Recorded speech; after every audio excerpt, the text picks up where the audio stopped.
So Harper, you first shared your authentic self with your friends in a private email, and now you're making a very public film. Can you tell me what made you want to make that journey from email to documentary? It was a little bit difficult because just the first part of it is I don't like being on camera.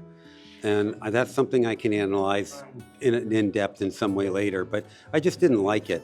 And so I had to think about that part of it. And then there's the part about wanting to do something with Will, which I always want to work with Will. And so there's that's like, oh, this will be stupid. Let's try this. That's always fun. That's the fun part of working with Will. And then there was the part about all the trans bills that were being legislated and introduced to state houses across the United States that made me think like, oh, well, there may be some good that can come out of this. So those are sort of the three elements that got me to the point where it was like, all right, I'm going to expose myself. To change the world and be stupid with Will. Yeah, oh, that would be the best possible strategy. Yeah, you've achieved it. Yeah. So Will, I think so often LGBTQ plus stories end up singing to the choir and they don't reach the audience that they need to change hearts and minds. Were you very aware that your presence in this film was going to help it reach a wider audience? It's something we talked about. I mean, it was, I made it clear to Harper that, I have this crazy idea, but I don't want it to come across like I'm exploiting our friendship, and I fully expect you to say no. And then when she finally came around, she said, well, now I want to exploit you.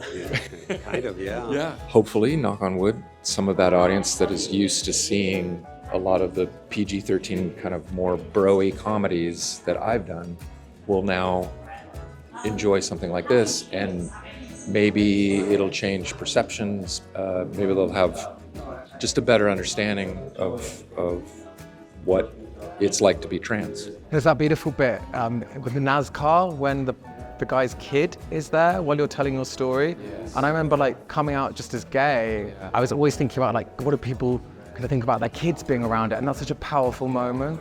That evening, we'll never forget that evening. That kind of blew us away. That father was so loving and gentle, and when he turns to Harper and says, "Hey, are you happy? And you're welcome anytime. Are you?" And she says, "Yeah, I've never been happier." And he just pats her on the shoulder like, well, then what are you talking about? It was so simple. Why are you making such a big deal out of it? Yeah. Well, I hope everyone feels that way. Yeah, it blew us. We were not expecting that at all. Harper, I'm so interested in how your transition transforms the people around you. Can you talk a little bit on behalf of Will about his journey there?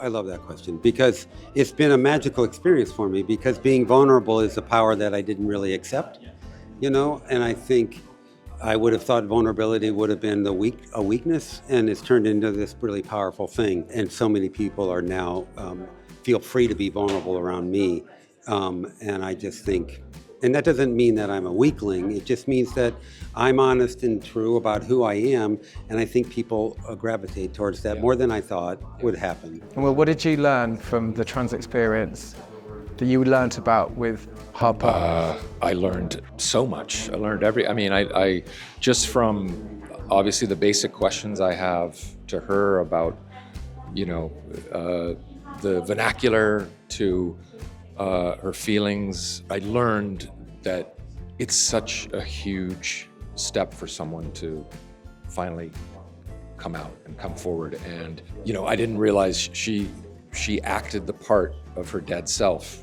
really well, to the point where she hid all the trauma and the pain, and I got to see the courage that she has to kind of come forward and share all that with me. Awesome. Thank you so much for your time, and thank you for the film. Really, thank you. It's going to change so many hearts and minds.